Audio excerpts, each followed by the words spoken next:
প্রস্রাব করো না, পানিতে প্রস্রাব করো না। কারণ 100 একজন আল্লাহর ওলি এখানে আছেন, উনি ছিলেন পয়গাম্বর। আমার নবী আসার পরে পয়গাম্বরই বাতিল হয়ে গেছে, এখন উনি আমার নবীর উম্মত, ওলি হিসাবে আছেন।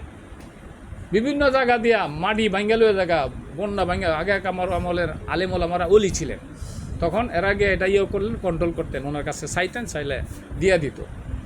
একজন অলির কাহিনী আমি শুনছি যে মহল্লা ভাঙ্গা নিয়ে যাইতেছে, পরে এই হুজুর গেছেন, কয়েকজন লোক নিয়ে তিন মুখের মধ্যে যাইতে গাঙ্গে, যেখানে করা সুরতা, একজনকে বলছে তুমি কি এই সিডিটা নিয়ে নামতারবা? হুজুর আমাদের দ্বারা সম্ভব না, এটা আপনাকেই করতে হবে। পরে হুজুর নিজেই নামছেন, নাইমা গিয়া দেখে সিংহাসনের মধ্যে একজন ব্যক্তি বই রয়েছে, আর ওই যে এলাকাটা আছে বানতাছে, এনতে মাইটাইল্লা নিচে মাটি কাটতাছে, হাজার মাইটাইল্লা, কন্যা সুবহানাল্লাহ, হাজার মাইটাইল্লা মাটি কাটলে কি থাকবো, তো লুই যে বুগা মাটি কাটি দিকতে না এই ফরে ফলতাছে, মানে এই যে সোয়ার ফরে যায় আমরা দেখি না, এই ফারতে ভাঙ্গে এই ফার লয়ে যা। পরে গিয়া দিছে, দেওয়ার পরে হুজুর সিডিটা পড়ছে, পড়ার পরে সব মাইটাইল্লারা রেখে যে মাটি কাটা বন্ধ এখন আয়ো। পরে ওই অবস্থা, আর কাটন যেত না, কাটা বন্ধ আজকের থেকে। পরে উনি আসছে, আইসা কী হয়েছে, কোলা কাটা বন্ধ হয়েছে, যদি দূর তো ভাঙছে আর ভাঙতো না, তবে এখানে তোমরা প্রস্রাব পায়খানা করবা না, জায়গা পরিষ্কার পরিচ্ছন্ন রাখবা। পরে ভাঙ্গা বন্ধ হয়ে গেছে, এমন বুড়ি প্রমাণ আছে। হ্যাঁ, তাহলে উনি হলেন জিন্দা পীর। উনি সমাজের মধ্যে ওনার একসময় ছিলেন, মন্ত্রী ছিল, ওই যে বাদশাহ সেকান্দর, জুলকারনাইনের নাম শুনছেন না, ইতিহাসবিদরা বাদশাহ সেকান্দর বলছে ওনাকে, কোরআনের ভাষা ওনাকে জুলকারনাইন বলা হয়, তৌরিতের ভাষা ওনাকে সাইরেস বলা হয়, ইঞ্জিলের ভাষা ওনাকে কুরেশ বলা হয়, আর ইংরেজরা ওনাকে বলে আলেকজান্ডার। সুবহানাল্লাহ কন্যা। হ্যাঁ, ঐতিহাসিকরা বাদশাহ সেকান্দর, ওনার মন্ত্রী ছিল হযরতে খিজির আলাইহিস সালাম। হ্যাঁ, ফিলিস্তিনে যে ফিলিস্তিনে এখন মারামারি কাটাকাটি হইতেছে, এখানেই ছিল ফিলিস্তিন, এই রাজধানী ছিল। হ্যাঁ, বাদশাহ সেকান্দরের, এবং ওনার বাইল নাম ছিল, মা বাবার নাম ছিল ইলিয়াম ইবনে মিলকান, কিন্তু আমরা ওনাকে খিজির আলাইহিস সালাম হিসাবে আমরা জানি। উনি হলেন জিন্দা পীর। উনি আবে হায়াতের পানি পান করছেন, যার কারণে কিয়ামত পর্যন্ত উনি জিন্দা থাকবেন। ওনার জীবনী, ওনার ইতিহাস খুবই জটিল এবং কঠিন। তো যাই হোক, এই লাইনের লোকগুলো আসলেই কঠিন, আসলেই আকর্ষণীয়, এবং এরা খুবই মূল্যবান মানুষ। যদি আপনার ভাগ্য ভালো থাকে, কোনো সময় খিজির আলাইহিস সালাম লাগাল পায়ালান, আপনার জীবন ধন্য। একজন ব্যক্তি মাওয়ায়েজ আশরাফিয়াতে লেখছে, একজন ব্যক্তি গরিব মানুষ, পেটের ক্ষুধা আর সহ্য হয় না, মনের দুঃখে ওই যে সংসারের মধ্যে খাবারও নাই, নদীর পাড়ে ঘুরতেছে, ভাল লাগতেছে না, একা ঘুরতেছে, তখন দেখে যে একজন সুন্দর চেহারাওয়ালা মানুষ, সাদা কাপড় পরা, গিয়ে সালাম দিলেন, আসসালামু আলাইকুম হুজুর, আমি তো এত সুন্দর মানুষ জীবনও দেখি নাই, কত আলেম দেখলাম, এত নুরানি চেহারা, এত সুন্দর চেহারা আলেম আমি দেখি নাই, হুজুর আপনার পরিচয়টা প্লিজ একটু যদি দিতেন আমি খুব খুশি হইতাম। তখন আমার পরিচয় তুমি চাও? জি হুজুর। আমার নাম হলো খিজির, কন্যা সুবহানাল্লাহ, আমার নাম খিজির আলাইহিস সালাম। ও, আপনি হযরতে খিজির আলাইহিস সালাম? এই মূর্খ লোকটা বলতেছে, গরিব লোকটা বলতে, জি আমি হযরতে খিজির আলাইহিস সালাম। হুজুর প্লিজ, আমি আপনার পায়ে ধরি, হাতে ধরি, আলেমদের মুখে কত শুনছি, খিজির আলাইহিস সালাম যদি কেউর জন্য একটু দোয়া করে দেয়, এই দোয়া বলে মিস হয় না। হুজুর, যেহেতু আপনারা পাইয়ে ফেলাইছি, আমার অনুরোধ, আপনার কদমে আমি ধরলাম, আমাকে দোয়া করেন, আমাকে একটু দোয়া করেন। কি দোয়া? হুজুর, আমার বড় অভাব, আমার বড় কষ্ট, সংসারটার মধ্যে ফুলাফানের খাওয়ান জুটে না, একবেলা ফাঁক হইলে আর একবেলা ফাঁক হয় না, যে কাজ করি কাজের চাহিদা মিটে না, কিন্তু আমি কি করব? আপনার যেহেতু আমি ফাইলাইছি, একটু আমার জন্য দোয়া করে দেন, আল্লাহ যেন আমার ধনী বানায় দেয়, কন্যা সুবহানাল্লাহ। তখন খিজির আলাইহিস সালাম বললো, তুমি ধনী হইতে চাও? জি হুজুর, আমি একটু ধনী হইতে চাই। তাহলে একটু বলো তুমি কার মতো ধনী হইবা, এলাকার মধ্যে একটা মডেল চয়েস করো। সুবহানাল্লাহ। এই যে কারার বাড়ি একটা ধনী বাড়ি আছে, পুরানা বাড়ি, এইদিকে ইসাক বউয়ের বাড়ি আছে, আরও কত বাড়ি আছে, তো তোমার কারে পছন্দ লাগে? হ্যাঁ, কারে পছন্দ লাগে? এখন তো এই লোকের ভিতরে প্যাঁচ লাগে গেছে, কিরে কার কথা কই আমি ঠকে যাই আমগা, তো মুশকিল। এখন চিন্তার মধ্যে পড়ছে, হুজুর যদি একটু সময় আমারে দিত, তা আমি খুব মনে কই, ও বুঝতে পারছি তুমি সময় চাইতেছ, আল্লাহু আকবার, আল্লাহর ওলি কবর হয়ে গেছে, তুমি সময় চাইতেছ, ঠিক আছে, তোমাকে 7 দিনের সময় দিলাম, তুমি যাও পাড়ায় মহল্লায় দেখো, নতুন পুরাতন অনেক ধনী আছে, কারে তোমার পছন্দ লাগে এই মডেলটা আমার কাছে নিয়ে আসো, আমি তোমাকে আল্লাহর কাছে বলবো, এমনভাবে তোমাকে আল্লাহ ধনী বানিয়ে দেবে, এই জায়গায় আসো। ঠিক আছে, এমন করতে করতে এই যে মানুষের বাড়িতে কাজ করছে, ভাই শহীদ ভাই কেমন আছেন? ভাই ভালো না। কি হয়েছে? অশান্তির কোনো শেষ নাই। আমি আইসি মডেল চয়েস করতাম, আমার মহাজনই অশান্তির বলে শেষ নাই। তো আমি কার কাছে যাই? আবার আরেকজনের কাছে, মহাজন সাহেব কেমন আছেন? অশান্তির আগুন আমার বুকটা জ্বললা আঙ্গার হয়ে গেছে। সুবহানাল্লাহ। কি হয়েছে? 3টা মেয়ে ঘরে উপযুক্ত, বিয়া দিতারি না, যৌতুক চা। যৌতুক কি জায়েজ আছে? যৌতুক চা সর্বনাথ। এই বেড়াতে আরো বেশি জ্বালার মধ্যে আছে। আর একজনের কাছে গেছে, ভাই আমি তো আপনার বাড়িতে অনেকদিন কাজ কাম করছি, আমারে যদি একটু সময় দিতেন, আপনি কেমন আছেন? আরে 3টা ছেলে, 3টাই মস্তান। সুবহানাল্লাহ, 3টাই মস্তান। অশান্তির আগুন আমার বুকটা ফুইরা আঙ্গার হয়ে গেছে গা। সমাজের মাঝে মুখ দেখাই তারি না, এই সম্পদের কোনো মূল্য নাই, মানুষ বিচার নিয়ে আসে। আই সর্বনাশ, এই লেবার লোকটা কইতেছে আই সর্বনাশ, আমি কার কাছে গিয়া ইয়ে করবো না, এই মডেল আমার হইব না, ও আর হইব না। এই পড়ছে বুধবার, সর্বনাশ, বউ কইতেছে আর কি করবো, আর একদিন মাত্র সময় রয়েছে, হুজুর তো শুক্রবারে আইব। এখন এই যে পুরান যে বাড়িটা আগে যে কাজ করতাম, এই মহাজনের কাছে যাও, ওনার কাছে যাও, গিয়া দেখো, গিয়া দেখে এই যে ইজি চেয়ার আছে না, ইজি চেয়ারের মধ্যে উঠতে আগে কারামলে যে পিতলের পড়শি উক্কা আছে, নল লাগাই, উক্কা একজনে 5 নিয়ে মাজন সাহেবের মুহ দিতেছে, আর এলার দিয়া ধোয়া ছাড়তেছে, আর একজনে যে বড় ফাঙ্কা এবার বাতাস করতেছে, আর একজনে কলকিটা টিক্কাটা বইরা চামুকটা বইরা নে লাগাই দিতেছে। 4-5 জন খেদমতের মধ্যে আছে। দূর দেখা কো, এই যে এইবার পাইছি রে, সুবহানাল্লাহ, এইবার পাইছি মডেল চয়েস দিছে। এই মডেলটা ফার্স্ট ক্লাস। আস্তে আস্তে সামনে আগাইছে, আগে আসসালামু আলাইকুম মহাজন সাহেব। ওয়ালাইকুম সালাম। তুমি কে? হুজুর আপনি আমার চিনেন না, অনেকদিন আপনার বাড়িতে আমি কাজ করছি। ও আচ্ছা আচ্ছা, তো আপনারা দেখতাম আইসি। কি দেখতেছ? আপনি কেমন আছেন? কার কইও না, আমার এটা কুত্তার জীবন, আমার মরে যাওয়ানকে ভালো আছি। সুবহানাল্লাহ। আরে কয় কি যে নিজেকে এক শান্তি নাই, আর ও অশান্তি শেষ নাই। কি ব্যাপার হুজুর? আমি আইলাম মডেল চয়েস করতাম মনে মনে, আপনার মতো দুনিয়া মোহন, আপনার বলে কুত্তার চেয়ে খারাপ জীবন, মরে যাওয়ানকে ভালো। এটা কি বলতেছেন? আপনার এত শান্তি, কলকিটা একজনে লাগাই দেয়, নলটা একজনে মুহকে ঢুকাইয়া দেয়, আর কাঁধে বাতাস করতে 4-5 জন কাঁদেন, ইজি সেরা উঠতে হইতে আপনি তামুকটা খাইতেছেন। আপনি কোনো অশান্তি শেষ নাই, মরে যাইতে গেন। ব্যাপারটা কি? ও বাবা রে, তুমি তো জানো তোমার শাশি আম্মার সাথে আমার কত ভালো সম্পর্ক ছিল।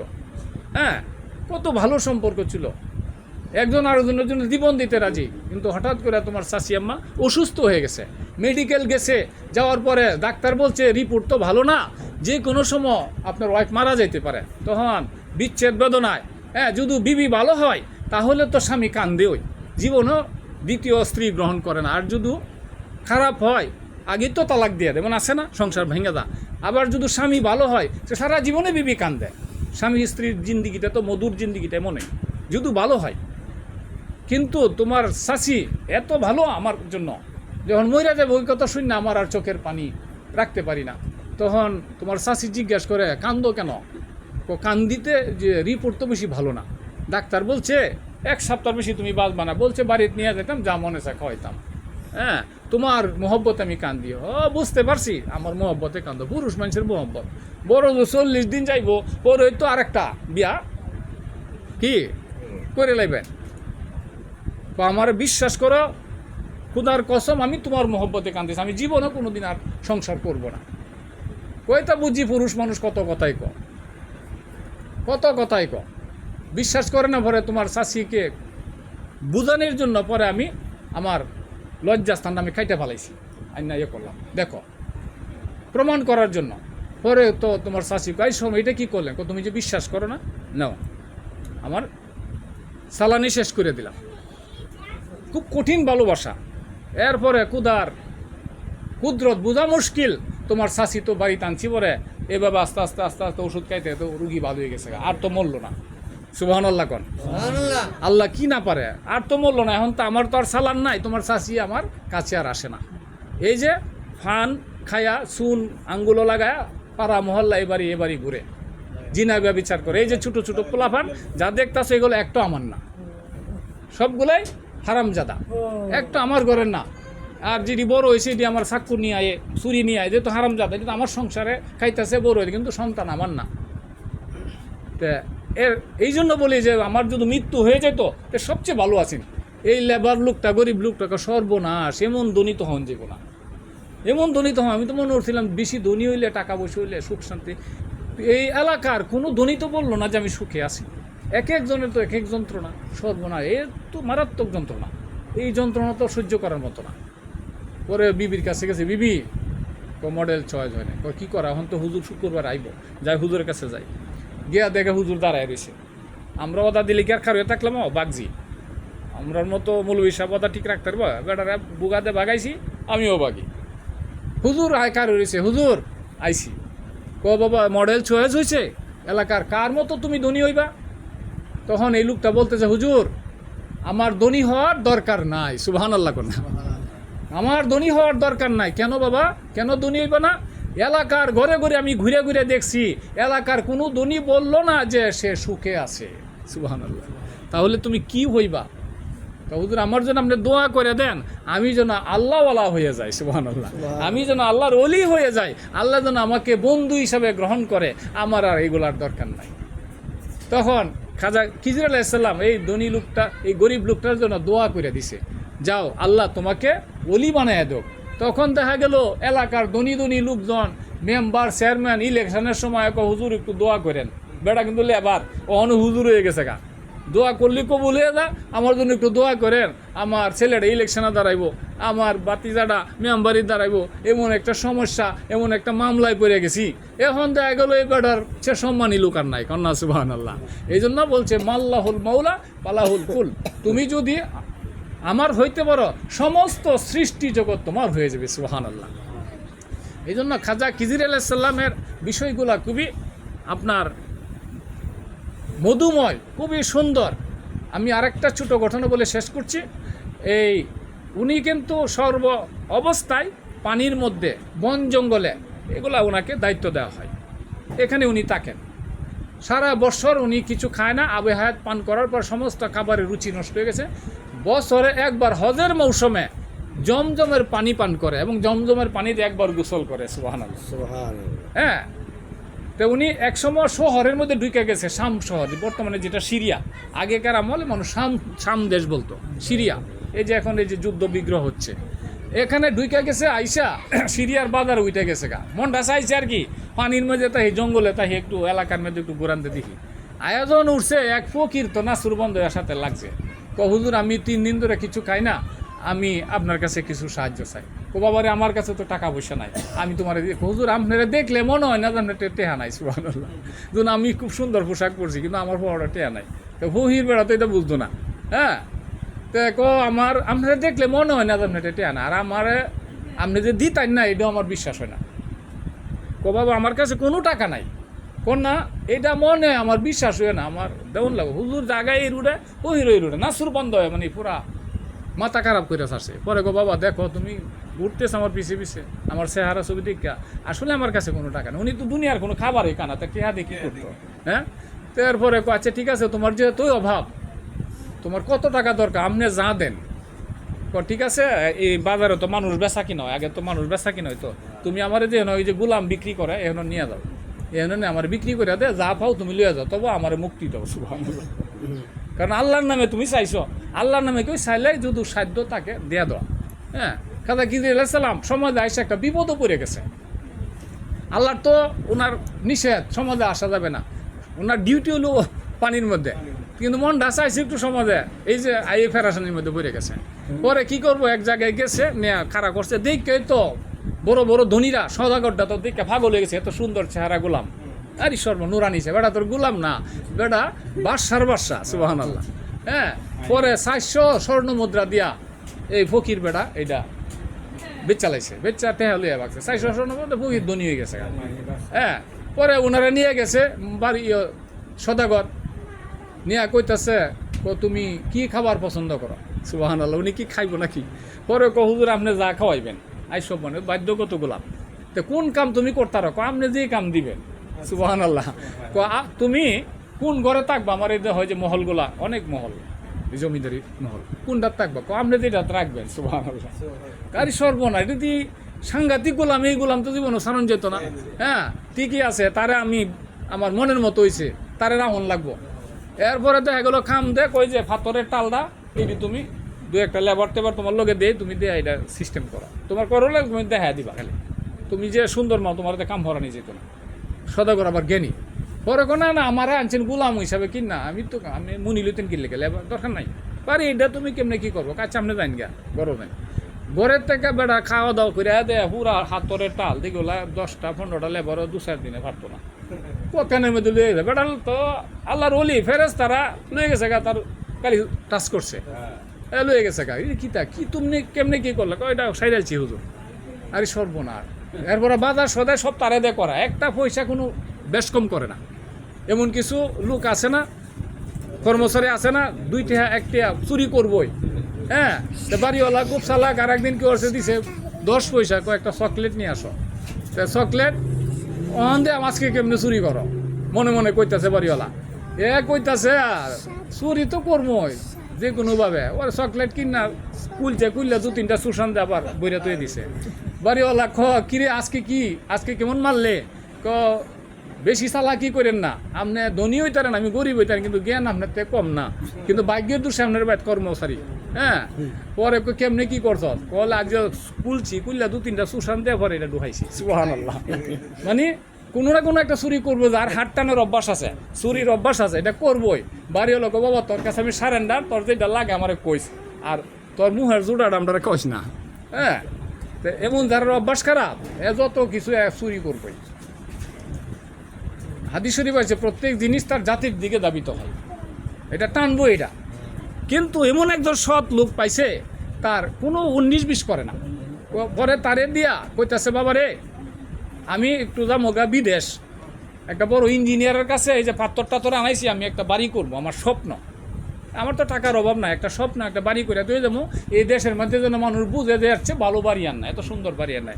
এই যে বাইরে বাড়িতে বিল্ডিং কারার বাড়ি, কিন্তু দয়ালসা বাড়ির অনেক এলাকার লোকজন কিন্তু আয়ে দেখবার লেগে, পুরানো কিন্তু ওই যে ব্রিটিশ আমলের বিল্ডিং দেখবার লেগে আয়ে, এর চেয়ে সুন্দর সুন্দর বিল্ডিং শহর আছে না, কিন্তু এই যে পুরানো একটা স্মৃতি, পুরানা জিনিসের একটা আলাদা কদর, এমন একটা করে দিয়ে দাম আমার আগে কেউ বিল্ডিং যাতে না করতে পারে, আর মানুষ যাতে ছায়া ছায়া দেখে। বিদেশ গেছে ইঞ্জিনিয়ারের কাছে, তোমার 1 মাসের জন্য আমি দায়িত্ব দিয়ে গেলাম সংসারের, বউ বাচ্চা বাজার সদে সম্পদ সব তোমার হাতে দিয়ে গেলাম না, তেমন সৎ লোক কই পাইব? আর কিজির আলাইহিস সালাম কালি আল্লাহ আমি কবে খালাস পাই মেহনতে, সুবহানাল্লাহ, কবে মুক্তি পাইম, আমার নদীতে আমি যেতাম গা পানির মধ্যে, কি লেগে উঠছিলাম সমাজের মধ্যে। এরপরে বেটা আইসে 1 মাস পরে সফর করে আয়া তো এই সদাগরের বাড়ি আর কই যাবা না, কি রে বাড়ি কই?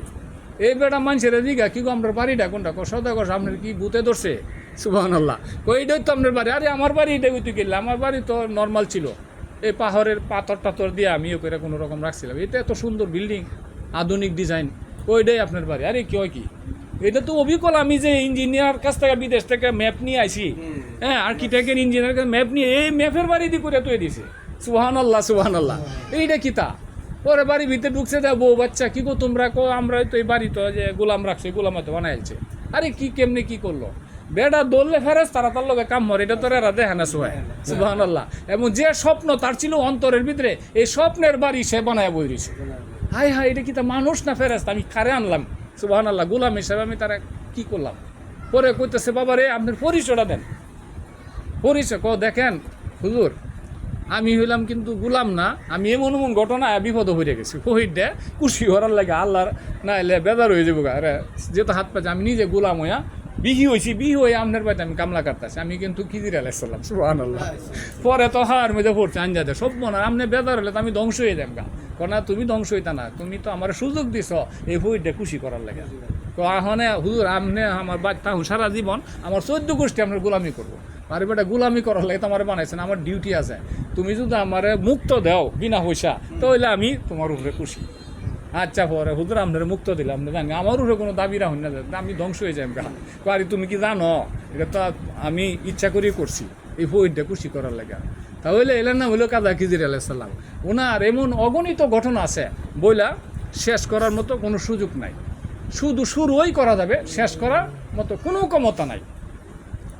সাল্লাল্লাহু আলা মুহাম্মাদ সাল্লাল্লাহু আলাইহি ওয়াসাল্লাম।